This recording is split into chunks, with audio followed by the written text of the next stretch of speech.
कि वाह, 100 बेड का यहाँ पर कमरा बन चुका है मेरे पीछे, शायद आपको न दिख रहा हो। जब जिला ही नहीं है कोटद्वार, तो हम इस बात को क्यों बार बार कहते हैं कि वहां पे मेडिकल कॉलेज बनेगा? जब कोटद्वार जिला ही नहीं है तो यहाँ पर जिलाध्यक्ष का क्या काम? अगर अंग्रेज 2-4 साल और रहते तो पौड़ी का भी वो विकास करके चले जाते। अंग्रेजों के भरोसे ही आपकी सरकार चल रही थी क्या? अंग्रेजों के भरोसे ही कार्य हो रहे थे क्या? जो सेवा की मलाई होती है पैसे के स्वरूप में, बजट के स्वरूप में, वो तो चटकारे मार मार के खसाब कर दी जाती है। पर नमस्कार साथियों, मैं दीपक रावत आपके साथ। खुद को दूर रखना दुनिया की चाल से, यहाँ किसी को फर्क नहीं पड़ता किसी के हाल से।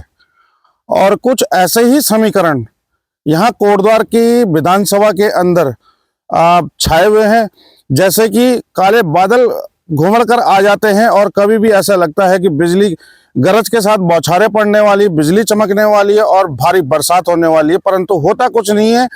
जैसे ही आस होती है बादलों के बरसने की, बिजली के चमकने की, तभी यहाँ पर बादल छट जाते हैं और फिर से धूप खिल उठती है। ठीक उसी प्रकार के समीकरण यहाँ कोटद्वार विधानसभा क्षेत्र में भी चल रहे हैं। विगत काफी वर्षों से मेडिकल कॉलेज की मांग समय समय से कोटद्वार विधानसभा क्षेत्र से उठती रही है और मेडिकल कॉलेज के साथ साथ में यहाँ पर सेंटर स्कूल की मांग भी उठती रही है और साथ साथ ही जिला बनाने की मांग भी उठी है। और जो लालडांग चिल्लर खाल का मार्ग है उसको तो कई वर्षों हो गए दोस्तों, 40 साल तो मुझे ही हो चुके हैं ये बातें सुनते सुनते, देखते देखते, परंतु मुझे नहीं लगता कि धरातल पर कुछ कार्य हो पाएगा, कुछ असर दिख पाएगा, हमारे जनप्रतिनिधियों के कान पर जू रेंग पाएगी कि जनता किस प्रकार के दुख झेलती है। परंतु इन्हें कोई फर्क नहीं पड़ता। इन्हें फर्क यह पड़ता है कि कहीं इनकी गाड़ी का पेट्रोल या डीजल खत्म ना हो जाए, कहीं इनके मोबाइल का रिचार्ज खत्म ना हो जाए और कहीं इनकी सुख सुविधाओं में कोई कमी ना आ जाए, जो कि होता जनता के टैक्स के पैसे का ही है, परंतु जनता के लिए कुछ नहीं।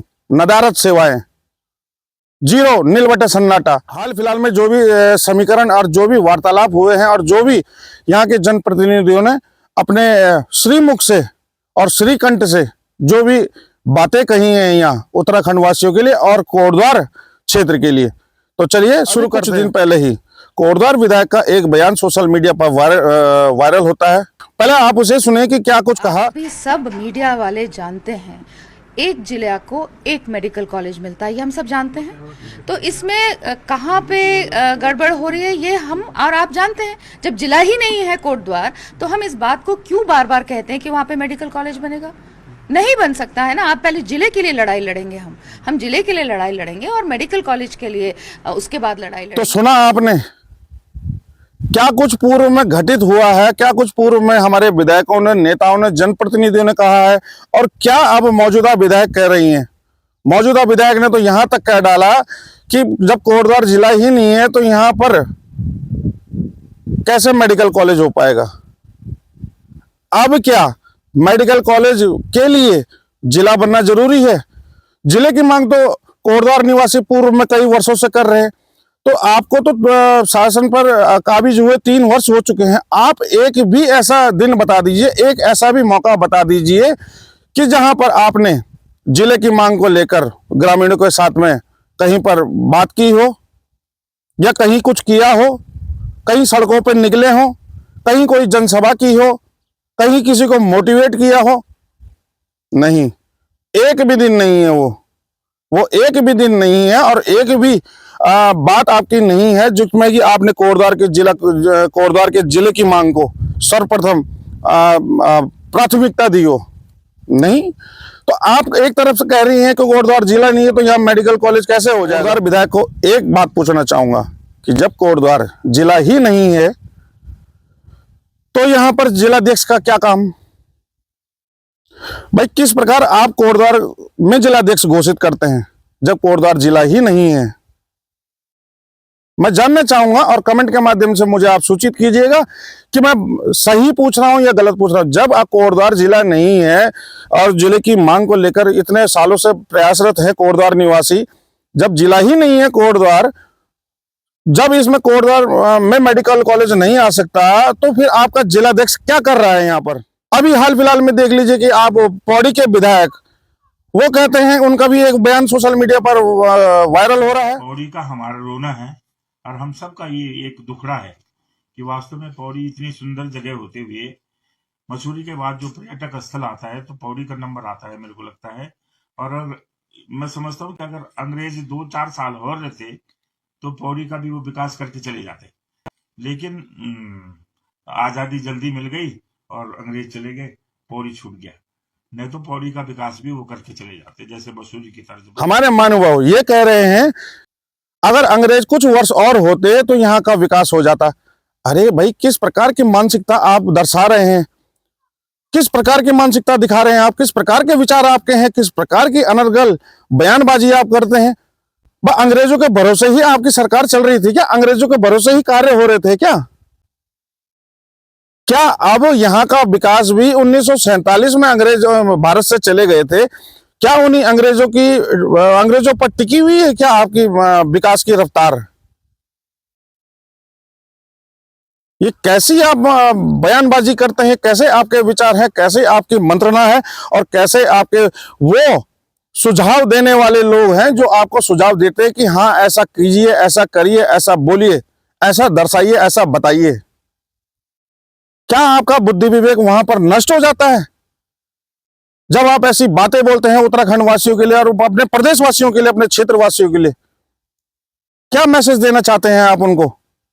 बड़े धर्मात्मा किस्म के लोग हैं आप देख रहे होंगे मेरे बैकग्राउंड में कि यहाँ मैं एक खंडर नुमा जमीन पर खड़ा हूं, जहां पर कि आज इतने साल बाद मैं यहां पर आ रहा हूं और देख रहा हूं कि वाह, 100 बेड का यहां पर कमरा बन चुका है मेरे पीछे। शायद आपको न दिख रहा हो, परंतु वो जो 25 करोड़ पास हुए थे, शायद उनकी लागत से यहां पर इसका जीर्णोद्धार हो गया है। और अब हाल फिलहाल में ही बस आएंगे यहाँ पर जनप्रतिनिधि हमारे, और यहाँ पर शिलान्यास करेंगे, उद्घाटन समारोह करेंगे, फूलमाला पहनेंगे और भाषणबाजी चलेगी। बजरी के मिट्टी के ढेर दिखाई दे रहे हैं और खंडर नुमा यहाँ पर ये पूरा बंजर एरिया दिखाई दे रहा है। दोस्तों, ये कहीं नहीं, ये हमारे कोटद्वार में ही है। तो ये वो जमीन है जो मेडिकल कॉलेज के लिए प्रस्तावित हुई थी, और यहाँ पर अखबारों में कुछ सुर्खियां भी आई थी कि 25 करोड़ का बजट इसके लिए पास कर दिया गया है। परंतु वो 25 करोड़ का बजट कहाँ ठिकाने लगाया गया, किसके पास गया, कहाँ पर काम हुआ, धरातल में कुछ नजर नहीं आता। और नजर आता है तो केवल ये खंडर, ये बंजर जमीन जो कि खनन की भेंट चढ़ गया। अब खनन कार्य भी रहे होंगे किसी न किसी सत्तासीन अधिकारी के या सत्तासीन राजनेता के कुछ रिश्तेदार। और कौन कर सकता है? बहरहाल हम ये तो नहीं कहेंगे कि खनन किसने किया, परंतु जो भी हुआ गलत हुआ। ये लाखों स्क्वायर फीट जमीन है, जहां तक हमारी नजर जा रही है ये बस पूरा जमीन आवंटित किया गया था मेडिकल कॉलेज के लिए। अगर यहाँ पर मेडिकल कॉलेज बन जाता तो कितनी सुविधाएं होती यहाँ पर, परंतु कहाँ, वो सुविधाएं कोटद्वार वासियों के सपनों तक ही सीमित रह गई हैं। कोटद्वार वासी बस सपने देख देख के ही अपने ही सपनों के अंदर सपने में जिए जा रहे हैं। किस प्रकार का विकास है ये, किस प्रकार की यहाँ की मंत्रणा है, किस प्रकार के यहाँ पर जो सत्तासीन अधिकारी हैं, जो जन सेवक अपने आप को बताते हैं, किस प्रकार की जन सेवा कर रहे हैं, जिसमें से कि जन अलग कर दिया जाता है और सेवा अलग कर दी जाती है। जो सेवा की मलाई होती है पैसे के स्वरूप में, बजट के स्वरूप में, वो तो चटकारे मार मार के खसाब कर दी जाती है। परंतु वहाँ जो जन सेवा में से जन हटा दिए जाते हैं, वो जन ऐसे ही तड़पते बिलकते रह जाते हैं और ऐसे ही सपने देखते देखते दम घुट के मर जाते हैं। परंतु विकास कहीं दिखाई नहीं देता। विकास तो भ्रष्टाचार की भेंट चढ़ गया है। अब इसको भ्रष्टाचार ही तो कहेंगे और क्या कहेंगे? अगर भ्रष्टाचार ना कहें तो इसे क्या कहें बताइए। कोशिश करता है जिसके टैक्स के पैसे से हमारे सभी जनप्रतिनिधियों को और सरकारी कर्मचारी जो है सारे के सारे, इनको अपने अपने वेतन का भुगतान होता है। तो जब वो व्यक्ति यहाँ पर आता है धरातल में और देखता है कि सुविधाएं नदारद, समस्याएं जस की तस, जो आपने हवाई फायर की थी, जो जुमलेबाजी की थी, उसकी हकीकत यहाँ आकर दिखती है, ग्राउंड में आकर दिखती है। अखबारों की जो सुर्खियां होती है दोस्तों, अब तो भरोसा करने के लायक कतई भी नहीं रह गई हैं। वो क्यों? क्या फर्क पड़ता है? राजनेताओं को कोई फर्क पड़ता है क्या इससे कि कोटद्वार की जनता की मूलभूत सुविधाएं क्या हैं, मूलभूत जरूरतें क्या हैं? कोटद्वार की जनता किन चीजों के लिए प्रयासरत है, किन चीजों के लिए तरस रही है? जो मूलभूत सुविधाएं हैं क्या वो आप जनता तक पहुंचाने की कोशिश कर रहे हैं? मुझे तो नहीं लगता दोस्तों कि किसी राजनेता को कोई फर्क पड़ता है। फर्क पड़ता है तो अपनी ओछी राजनीति से लेकर, अपनी ओछी अनर्गल बयानबाजी से लेकर। कृपया कमेंट के माध्यम से सूचित कीजिएगा कि आप लोगों का क्या मानना है।